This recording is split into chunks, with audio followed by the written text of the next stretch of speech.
Welcome back to the Junk Room, everybody. It's me, the Junk Man, here to talk Star Wars vintage with you. Again, before we get started, as always, head over to patreon.com to help support this channel. And if you don't want to go over to Patreon to support the channel that way, go to StarWarsJunk.net and buy some cool t-shirts, like this Kenner one here. So what are we going to talk to you about today? Well, we're going to look at a playset, and it's one I just picked up for my collection. It's the Land of the Jawas playset, released in 1978. Now the name makes it sound a little bit more exciting than it is, but this is it right here, the Land of the Jawa playset. All it really is a base with a cardboard sandcrawler. There's nothing to the back of it, just plain, brown, ugly cardboard. You kind of have to fold the ship all together. You kind of have to fold the sandcrawler all together to get it to fit in just right. It's very hard to find one of these that's in great condition because it's cardboard and it's over 40 years old, so you can understand why.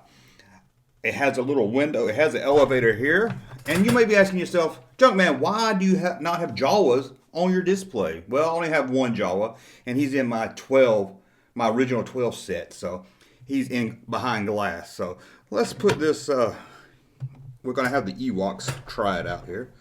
Put my big ugly arm in the way. Now, like I said, it's not really the easiest playset to play with.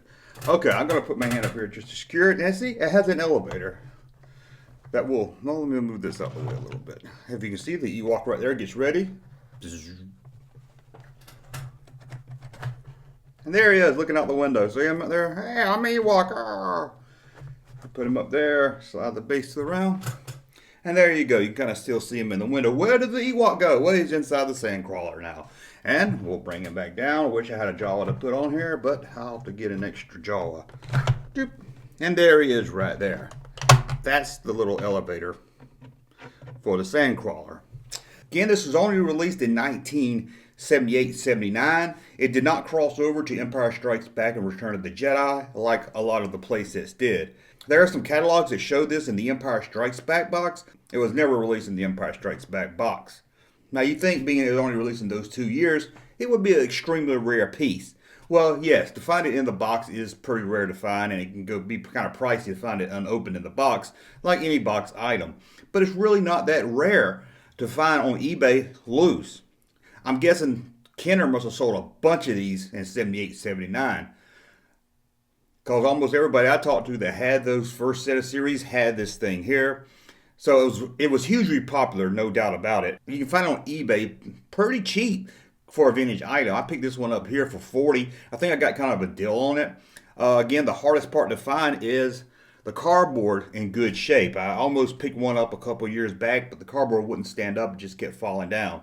So that's very hard to find. The base is easy to find without a doubt. Now, the best thing about this playset, I think, is that it comes with this right here. Excuse me, R2. Let me put you over right there. Yeah, there, 3PO. Here, right there. Is this right here? I'll hold it up here so this camera can see it. The escape pod that 3PO and R2 used to escape the Empire at the beginning of A New Hope. So that's kind of neat that it comes with the escape pod. You put 3PO in there like this. Put him in there with R2. Makes a nice little cup. And there you go. Actually, it has a groove inside the base right here that you can sit the pod.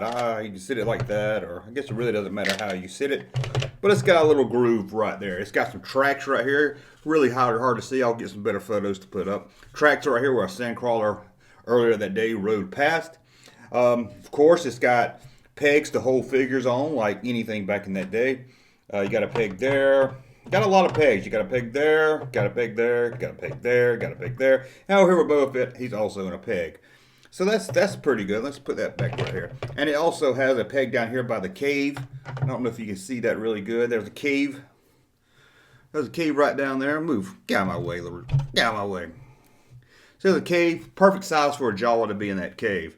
Now what goes right here is this is another thing. Like the creature cantina that we talked about a few weeks ago, or the Imperial Halt base. This was kind of the thing to have on Kenner toys back then. I try to do this without my hand getting in the way. See, and the Ewok shot over the Ewok. I know the camera jumped there, but that's it. Let's see what else I can say about this thing. Like I said, it's very nice. I'll turn it around, let you see the back of it. Like I said, it's not really anything special to look at on the back. It's just cardboard, ugly backing. Would have been nice if they made it look like the Sandcrawler from the back, but I can understand why they didn't. And I just broke my elevator. I'm going to put that back on.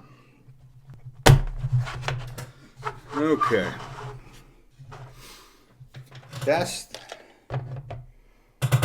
Now you may be saying, Junkman, I didn't have this, but I had this base. I remember the cave. Well, yes, this base was used twice. 2 more times for the Empire Strikes Back line. It was the Rebel Command Center playset, which was the same base with a backdrop of a Rebel base.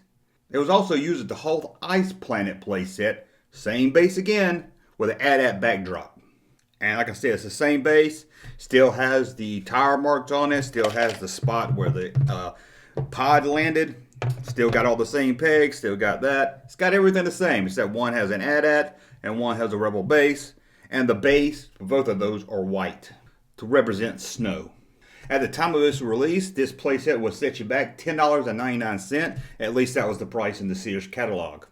If you did order this playset from the Sears Canadian catalog, it's called a wish book, I guess is what you call it, but I always call it a catalog. Same thing. If you got it from Canada, it did come with a free Jawa figure, which is a nice little touch, being it's not really that great of a playset. But it really harkens back to that era before the Empire Strikes Back, when they did some really different kind of playsets. I really like this playset. Like, I know it's not much to look at. It's not that, I don't know how. Now this is one of the few playsets. Let me show you this. Look at that. See that beat up R5D4? You asking yourself, Junkman, why would you buy such a beat up figure? Well, truth is, this is one of the original figures I had as a kid, this R5D4, and that's why it's so beat up, because I really played with him a lot. Now, like I was saying, it's not the most fun playset. I mean, it's not going to spend hours and hours of playtime like something like the Death Star playset. Don't think it was as fun as a kid as the Creature Cantina, but I had a lot of fun. This is one of the playsets I did have as a kid. When this cardboard is new and sturdy, it's a lot easier to play and do the elevator. Now I'm kind of scared to even do the elevator route, weaken that cardboard even more. Again, cardboard is over 40 years old. You can't expect it to hold up great unless someone really took care of it as a kid. But most of these were played with, so that's why it's shocking when you do find it in great condition. And a big shout out to Robert over at the Star Wars Vintage Facebook group. I'm not going to give his last name. I don't want it out there, but that's who I bought it from. He threw it up on the Facebook group. If you collect vintage, but you don't hang out on the Facebook groups, I recommend it. I'm not really big on Facebook. There is a Star Wars Junk Facebook page. Don't post there as much as I should. I'm more of a Twitter guy. If you're looking for deals or you're new to collecting, check out the Star Wars fan group pages for sure, because there's a lot of friendly people there. That's where you'll get a lot of deals there. You'll see a lot of people trading stuff, so you'll find a lot better deal. Like I said, I picked this up for $40 from Robert. Really great looking thing. I think I would have paid at least $10, $20 more for it in this condition on eBay. So I think I did a really good find right there.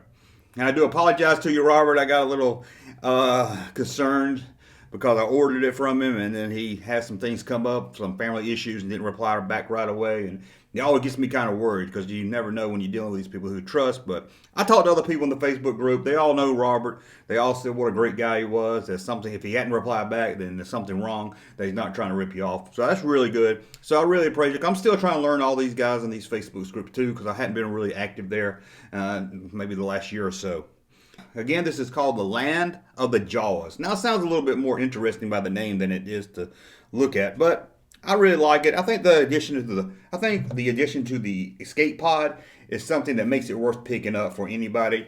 In fact, I've seen this escape pod go for $30, $40 alone. So I hope to do some more playset reviews coming up soon. Again, if you want to support this channel, head over to patreon.com. If not, head over to starwarsjunk.net and buy some cool t-shirts. I want to thank you for watching. We'll be back very soon with another video. Thank you, sir, for that unsolicited testimony.